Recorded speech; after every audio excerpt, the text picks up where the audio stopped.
আসসালামু আলাইকুম।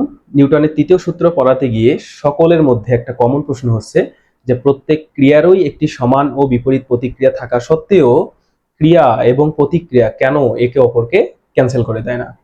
তো চলো একটু দেখি কেন ক্যান্সেল করে দেয় না। মনে করো এখানে একটা বাক্স আছে এবং এটার নাম হচ্ছে এ। তো যদি এই বাক্সর উপর একাধিক বল কাজ করে, যেমন দেখো একজন ব্যক্তি যদি এই দিক থেকে বাক্সটাকে 10 নিউটন বল প্রয়োগ করে, আরেকজন যদি এই দিক থেকে 10 নিউটন বল প্রয়োগ করে, তাহলে এইবার বলো তো বাক্সটা কি কোনো দিকে যাবে? এ তো মাঝখানে স্থির হয়ে থাকবে। কেন? কারণ দুই দিক থেকে সমান বল প্রয়োগ করার ফলে একটা আর একটাকে ক্যান্সেল করে দিবে। তার মানে আমরা বলতে পারি যে এখানে নিট বলটা হবে 10 - 10 অর্থাৎ 0 নিউটন। তো মনে রাখবা যে কোনো বস্তুর উপর যখন নিট বল শূন্য হয় তখন হচ্ছে ওই বস্তুটা স্থির থাকে, কোনো দিকে যাবে না তখন। ঠিক আছে? তো আমরা স্থির থাকার একটু কন্ডিশনটা তাহলে একটু জেনে রাখি যে কোনো বস্তুর উপর নিট বলটা যদি শূন্য হয় তাহলে ওই বস্তুটা স্থির থাকবে। তাহলে স্থির থাকার কন্ডিশন হচ্ছে নিট বল কি হতে হবে? শূন্য হতে হবে। তো এবার একটু দেখি, ধরা যাক এখানে একটা বাক্স আছে, এই বাক্সের নাম হচ্ছে এ, এবং এখানে এক ব্যক্তি আছে। এই ব্যক্তি এই বাক্সটাকে এই দিক থেকে বল প্রয়োগ করে সামনের দিকে ঠেলে নিয়ে যাইতে চাচ্ছে। ঠিক আছে? তার মানে ব্যক্তিটা এই দিক থেকে বাক্সটাকে ঠেলতেছে এবং এই ব্যক্তিটার নাম যদি বি হয়, তাহলে ব্যক্তিটা বাক্সটার উপর যে বল প্রয়োগ করতেছে সেটাকে আমরা বলবো ক্রিয়া বল। তাহলে এই বলটা হচ্ছে এখানে ক্রিয়া বল, অর্থাৎ ক্রিয়া বল, ব্যক্তি যেই দিকে বল প্রয়োগ করতেছে এটা হচ্ছে ক্রিয়া বল। এবার নিউটনের তৃতীয় সূত্র অনুসারে যে প্রত্যেক ক্রিয়ারই একটি সমান ও বিপরীত প্রতিক্রিয়া আছে, তার মানে এই বাক্সটা কি করবে? এই বাক্সটা ঠিক তার বিপরীত দিকে এই ব্যক্তির উপর একটা বল প্রয়োগ করবে, সেই বলটাকে বলা হবে প্রতিক্রিয়া বল। এবং নিউটনের তৃতীয় সূত্র অনুযায়ী ক্রিয়া এবং প্রতিক্রিয়া বল যেহেতু সমান হয়, তাহলে তোমাদের কোশ্চেনটা এইখানে, ক্রিয়া এবং প্রতিক্রিয়া যেহেতু সমান, তাহলে তো এরা একে অপরকে ক্যান্সেল করে দিয়ে জিরো হওয়ার কথা। তাহলে আমরা একটা বস্তুকে সামনের দিকে এগিয়ে নিয়ে কিভাবে নিয়ে যাইতে পারি?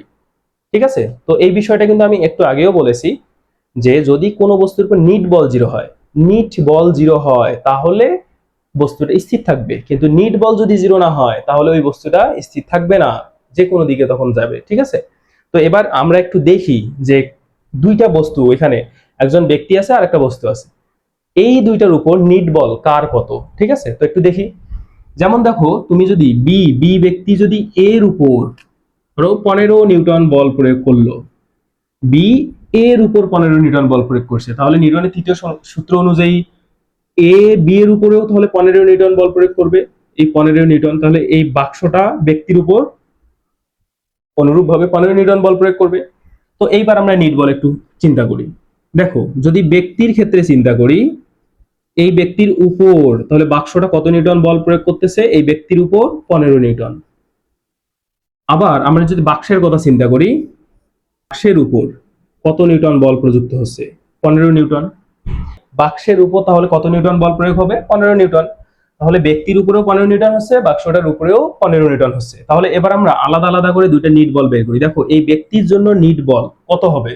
এই ব্যক্তির উপর শুধু একটা বলই কাজ করতেছে, সেই বলটা হচ্ছে 15 নিউটন। তাহলে এই ব্যক্তির নিট বলটা হবে 15 নিউটন, এবং কোন দিকে? এই দিকে। এবং বাক্সটার উপর এবার নিট বল দেখি কত হয়। এই বাক্সটার উপর কতটা বল কাজ করতেছে? একটা বল।